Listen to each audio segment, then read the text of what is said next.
Para empezar hoy, quiero que te imagines esto.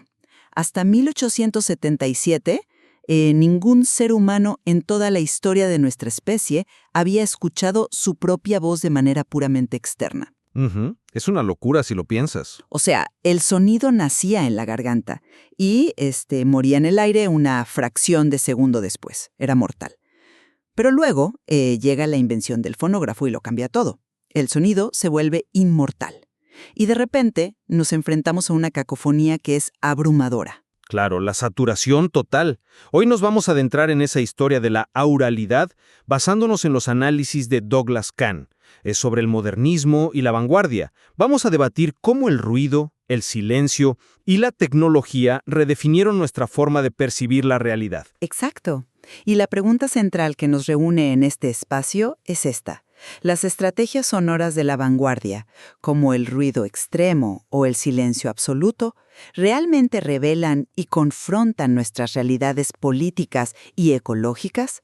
¿O sirven como, digamos, mecanismos estéticos que terminan ensordeciendo y ahogando el verdadero significado social del sonido? Pues creo que es la pregunta fundamental si queremos entender el último siglo. Porque en el fondo estamos hablando de si el sonido funcionó como un puente para conectarnos con la brutalidad del mundo real o como un muro acústico para aislarnos de ella. Totalmente de acuerdo. Así que, para que quienes nos escuchan sepan dónde estamos parados, yo sostengo, y estoy convencida de esto, que el desarrollo de técnicas sonoras radicales, impulsadas por la tecnología, expandió la percepción humana y le permitió al arte confrontar directamente la maquinaria industrial y la devastación ecológica del siglo XX. Y yo por mi parte argumentaré que tanto el ruido modernista como el silencio aislaron al sonido de su entorno real. O sea, silenciaron lo poético, lo político y lo ecológico en favor de una pureza acústica que al final del día es completamente ilusoria. A ver, para arrancar con nuestro primer punto, creo que tenemos que meternos de lleno en la mecánica de lo que sucedió a finales del siglo XIX con la máquina de Thomas Edison. Hay un concepto fascinante en el material que Kahn llama la voz deshuesada. La voz sin los huesos. Exacto, porque cuando tú o yo hablamos en este momento, no solo estamos escuchando el sonido que viaja por el aire hasta nuestros oídos, estamos escuchando la vibración mecánica que viaja a través de los huesos de nuestra mandíbula y de nuestro cráneo. Sí, es una experiencia acústica intracraneal, muy íntima. Íntima y física, claro. Nuestra voz está atada a nuestra carne. Pero entonces llega el fonógrafo. Una aguja graba esa vibración en un cilindro y por primera vez puedes reproducirla y escuchar tu propia voz sin los huesos. La voz es, digamos, arrancada del cuerpo y convertida en un objeto material que puedes sostener, guardar y manipular. Sí, se cosifica. Exactamente. Y aquí es donde, para mí, ocurre la emancipación. Al mecanizar la voz, la tecnología abrió la puerta al todo sonido, a la totalidad de los ruidos del mundo. De pronto, el ladrido de un perro, el silbato de un tren o una puerta cerrándose podían ser grabados y reproducidos en el mismo plano que un violín. Se nivela el campo de juego auditivo. Claro, el sonido se liberó de la camisa de fuerza de la música clásica. Mi punto es que, para los artistas de vanguardia, incorporar todos estos sonidos mundanos no fue solo un truco de magia, fue una manera de sintonizar el arte con las verdaderas condiciones materiales e industriales de la época. Convirtieron al ruido en una herramienta política. A ver, entiendo la fascinación con esa ruptura tecnológica, de verdad. Pero yo lo veo desde un lugar mucho más crítico. Esa supuesta emancipación es, en gran medida, una trampa fenomenológica. ¿Una trampa? Sí, porque, claro, el fonógrafo aplastó la jerarquía acústica e hizo que todos los sonidos existieran en un mismo soporte físico. Pero basándome en el material, enfocarse obsesivamente en el material sonoro, ya sea llenando el espacio con ruido extremo o vaciándolo con silencio, en realidad le extrajo la dimensión social al sonido. Pero espera, ¿a qué te refieres exactamente con extraerle la dimensión social? O sea, estaban trayendo el mundo real al estudio. Dejamos ponerte el ejemplo perfecto que plantea el texto, que es un grito humano. Piensa en cómo funciona un grito en el mundo real. Es una demanda de comunicación no mediada. Es una urgencia biológica. Si tú vas caminando por la calle y escuchas un grito desgarrador, tu cuerpo reacciona. Claro, te asustas o corres a ayudar. Exacto. Llamas a una ambulancia, lo que sea. Hay una responsabilidad ética inmediata. Pero, ¿qué pasa cuando agarras ese mismo grito, lo desvinculas de su fuente a través de la grabación o lo metes en un teatro vanguardista? Pues se convierte en textura. Exacto. Se vuelve puramente retórico. Nadie en el público se levanta de su butaca para ir a salvar al actor o a la grabación. El modernismo glorificó el sonido por el sonido mismo, convirtió el ruido en un fetiche estético. Ujú. Y al intentar transformar todo, incluso el dolor o el desastre, en material artístico, paradójicamente nos ensordeció frente a la realidad del sufrimiento. Bueno, ahí es donde definitivamente difiero contigo, porque asumes que transformar el sonido del mundo en arte lo despoja de su urgencia política, y yo estoy segura de que la historia nos muestra lo contrario. Y para entender esto, tenemos que definir cómo se instrumentalizó el ruido en la esfera pública. Vámonos a 1913. Los futuristas. Exacto. El futurista italiano Luigi Russolo y su manifiesto de El arte de los ruidos. La música de la época, con sus violines y pianos, no tenía la capacidad léxica para procesar la violencia de la industrialización. Russolo construye estas máquinas, los intonarumoris, que literalmente generaban chirridos, rugidos y explosiones mecánicas. Sí, un estruendo insoportable. Pero el ruido no era solo estética, era una táctica transgresora. Obligó a las artes a simular la estridencia de la fábrica y abandonar, digamos, su burbuja elitista. Fíjate que llamar a la obra de Russolo una táctica política a favor de la realidad es pasar por alto el origen de esa estridencia. El material es muy claro en esto, ¿eh? Russolo no estaba tratando de generar empatía por el obrero que perdía la audición en la fábrica. Bueno, El futurismo italiano estaba profundamente inspirado en la maquinaria de combate y alineado con sensibilidades protofascistas. Ellos celebraban la guerra como la higiene del mundo. El ruido extremo ahí no es una denuncia de la industrialización, es una celebración del poder mecánico aplastando lo humano. de acuerdo. El origen político de Russolo es sumamente problemático, no lo niego. Pero la herramienta misma del ruido fue reapropiada rápidamente por la vanguardia de izquierda. A ver, piénsalo de esta manera. Y creo que este es un ejemplo perfecto, accesible si estuviéramos explicándole esto a un grupo de estudiantes de artes sonoras hoy en día. A ver, te escucho. Imagínate que los mandamos a grabar el interior de una fábrica textil, de una maquiladora. Ellos llegan con sus micrófonos y empiezan a grabar el golpe rítmico, el choque de metales, el zumbido de los motores. Ajá. Para el estudiante novato, eso podría ser solo una búsqueda de un timbre interesante. Pero si entiendes el sonido materialmente, ese choque de metales no es abstracto. Ese ruido crudo y ensordecedor es un portador directo de dinámicas de clase, del sudor del obrero, de la explotación. Reproducir ese ruido a un volumen brutal en un contexto artístico obliga a la audiencia a enfrentarse físicamente al sistema industrial.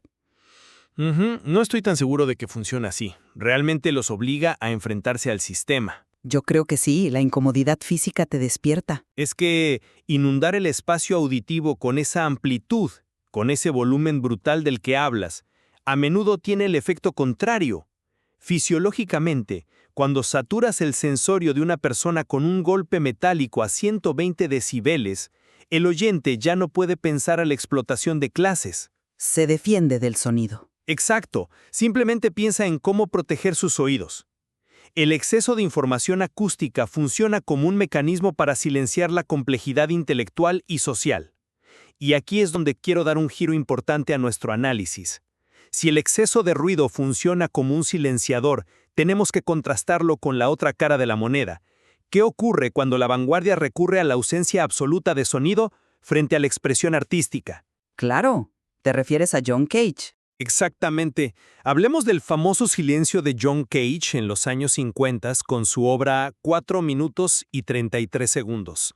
El intérprete se sienta al piano y no toca una sola nota. Supuestamente, Cage hace esto para que la audiencia escuche el mundo del sonido. La tos del público, el aire acondicionado, la lluvia afuera. Sí, lo mundano. Pero según el análisis que estamos revisando, Cage intenta oír el mundo del sonido, sin escuchar los aspectos del mundo en el sonido. No te sigo del todo ahí.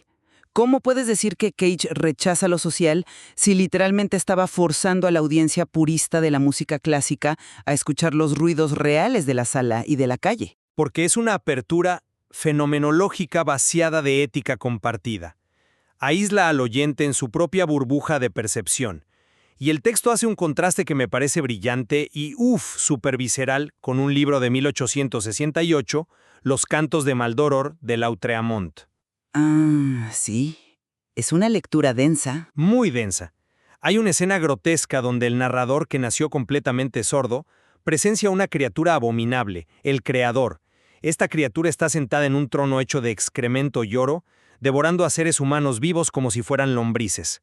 ¡Qué imagen tan fuerte! Es repulsiva, y ante este horror inenarrable, el narrador sordo intenta reaccionar.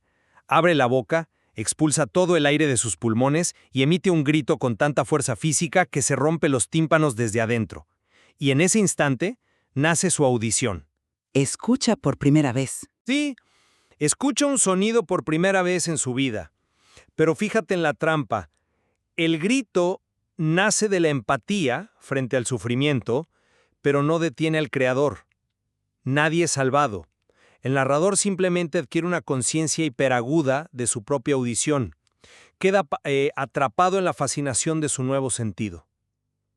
Ya veo hacia dónde vas. Lo que el autor argumenta es que el silencio de Cage opera igual. Te vuelve hipersensible a tu propia percepción acústica, a cómo escuchas el zumbido de una lámpara, digamos, pero te paraliza éticamente frente al mundo real. ¡Wow! Esa conexión con Maldoror es súper oscura, pero creo que malinterpreta el contexto fundamental de Cage. No me convence esa línea de razonamiento porque asume que prestar atención al fenómeno sonoro por sí mismo es inherentemente apolítico o hasta narcisista. Y no lo es. No, porque tienes que recordar qué estaba pasando en Estados Unidos en los años 50. Estamos en plena Guerra Fría. La sociedad está estructurada de manera asfixiante, todo está hipermediatizado, el macartismo está en su apogeo. La música tradicional te dictaba exactamente qué debías sentir y cuándo. Entonces, lo que Cage hace, al igual que Jackson Pollock con la pintura gestual, por cierto, no es simplemente lavarse las manos de la sociedad. Entonces, ¿qué es? ¿Si no es una evasión? Es la creación de lo que Kant define como una agencia desestabilizada. Al vaciar la composición de la intención autoritaria, Cage le dice al sonido, no tienes que ser un símbolo de nada, solo sé. Y le dice a la audiencia, tú decides qué escuchar. Ese silencio activo era un lienzo en blanco. Era una forma de desprogramación mental de la propaganda de la época. Pues el problema con esa teoría de la desprogramación es que mientras la vanguardia estaba muy ocupada desestabilizando agencias en las salas de conciertos, el mundo material real se estaba yendo al carajo. Bueno, sí, el panorama no era el mejor.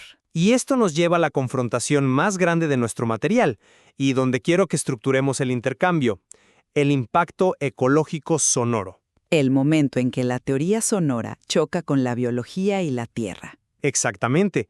La desconexión entre el sonido puro y su origen material colisionó de frente con la degradación del entorno en la posguerra. Para abordar esto, te propongo que hagamos unas rondas rápidas de réplica. Vamos a rebotar ideas sobre esta crisis material porque hay mucha tela que cortar. Me parece perfecto. Hagamos un peloteo de ideas. Te lanzo la primera ronda. Para entender esto, hay que visualizar el paisaje de Norteamérica después de 1945. La inmensa energía destructiva de la guerra, los bombardeos, la industria química, la radiación, no se esfumó en tiempos de paz. Se transformó. Sí, se mutó y se aplicó al entorno civil. Hablamos del surgimiento de los suburbios basados en la economía del petróleo, el uso masivo de pesticidas, la lluvia radiactiva. Kant llama esto una explosión en cámara lenta. Literalmente, estaban envenenando el ecosistema. Sí, es un ecocidio sistematizado a nivel doméstico. Mi turno en la réplica. Acepto ese contexto, pero veamos la otra mitad. ¿Qué pasaba en el mundo del sonido al mismo tiempo? Hubo una acumulación monstruosa de estímulos mediáticos: radio, televisión, publicidad incesante. Y el argumento aquí es que esta saturación acústica fue el motor de lo que se llamó la cultura de contención. O sea, mantener a la población bajo control. Exacto. El ciudadano de los años 50 estaba aterrorizado esperando que cayera una bomba nuclear, un evento apocalíptico y espectacular. Y para lidiar con esa ansiedad, se sumergía religiosamente en el estruendo redundante de los medios de comunicación. Se anestesiaban frente a las pantallas. Completamente anestesiados. Mientras miraban la televisión a todo volumen, ignoraban la destrucción ecológica real, la explosión en cámara lenta que estaba pudriendo sus propios patios con herbicidas. La amplitud mediática no denunció la emergencia planetaria, la ahogó, fue cómplice. Bueno, inicio la segunda ronda devolviéndote la pelota ahí, porque si bien la cultura de masas fue cómplice en ahogar el problema, la vanguardia sonora no lo fue. Ellos utilizaron la tecnología para hacer visible esa destrucción. Por ejemplo, Hablemos de William Burroughs. Él comprendió algo aterrador. El desastre ecológico no solo estaba en la Tierra, estaba infiltrándose en nuestros cuerpos a nivel genético celular. Y para explicarle esto a los estudiantes de sonido, pensemos en su técnica de cut-up. sus experimentos con cintas magnéticas. Sí, Burroughs no estaba simplemente haciendo efectos de DJ raros. Tomas una cinta de audio, la cortas con navajas y empalmas los pedazos desordenando el lenguaje. Creas una distorsión física. Burroughs se dio cuenta de que al igual que las pruebas radioactivas estaban mutando el ADN humano, cortar la cinta magnética estaba mutando el ADN de la información. Él trató al sonido como un virus biológico. Un virus de audio. Exacto. La distorsión sónica era la inscripción material del desastre. El sonido penetraba la piel, alterando la biología. Estaba documentando la mutación ecológica en tiempo real. Y cierro esta ronda reconociendo que Burroughs era un genio absoluto entendiendo el control mediático. Pero a nivel estrictamente ecológico, esa fascinación tecnológica ilustra mi punto inicial. ¿Por qué? Si estaba haciendo visible o audible el daño biológico. Desintegra el sonido, despedaza la voz y crea un flujo energético que es increíble de escuchar, pero en última instancia es abstracto.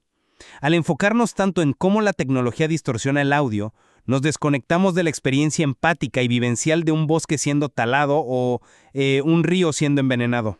Nos alejamos de la Tierra. Sí, terminamos analizando la estática en la cinta magnética en el estudio, en lugar de salir a limpiar el derrame de petróleo en la playa. Uf, qué intercambio tan denso y necesario. Creo que esto nos lleva naturalmente a hacer un balance de lo que hemos discutido en este espacio. Si miro hacia atrás en la historia de la auralidad que hemos recorrido, desde que la aguja de Edison arrancó la voz de nuestro cráneo, pasando por los ruidosos motores de Russolo, el silencio de Cage y, bueno, los virus magnéticos de Burroughs, mi conclusión se mantiene. Te escucho. La tecnología y el sonido de vanguardia obligaron al ser humano a salir de su complacencia visual. Fueron un choque eléctrico que forzó al arte a enfrentar las realidades materiales, la brutalidad industrial y la mutación ecológica de una era hipermediada. Y mi síntesis, aunque reconoce el poder innegable de esa ruptura tecnológica, es más una advertencia. Estoy seguro de que las tácticas del modernismo sonoro sucumbieron una y otra vez a la trampa de su propia retórica. Al abusar del volumen del ruido, aislarse en el vacío del silencio o fascinarse con el hardware, la vanguardia frecuentemente enmudeció la urgencia ética. Corrieron el peligro de ensordecer al oyente frente al dolor real y la agonía del mundo físico. Sin embargo, a pesar de este choque de perspectivas y de nuestras diferencias de enfoque, hay algo en lo que sé que estamos en absoluta concordancia. Si hoy intentamos comprender la política o la ecología de los últimos 2 siglos, analizando únicamente pinturas mudas o fotografías, estamos viendo la historia con un ojo tapado y, francamente, con tapones en los oídos. Totalmente de acuerdo. La historia del arte puramente visual es insuficiente. Necesitamos practicar lo que Kant denomina una escucha historiográfica. Los fenómenos auditivos son fundamentales para entender el control, la resistencia y nuestra relación con el planeta. Exactamente. Así que le dejamos a nuestra audiencia la estimulante tarea de formar su propio juicio sobre el material de hoy. Hay muchísimas capas teóricas y sonoras por explorar. Sí, decidir si el arte sonoro nos conectó con el mundo o nos encerró en un estudio de grabación. Así que la próxima vez que te pongas unos audífonos y te sumerjas en el interminable flujo del ruido mediático moderno, hazte una pregunta. Al escuchar toda esta cacofonía, ¿finalmente estamos escuchando la verdad desnuda de nuestra época o simplemente nos hemos ahogado en la brillante retórica de nuestro propio diseño?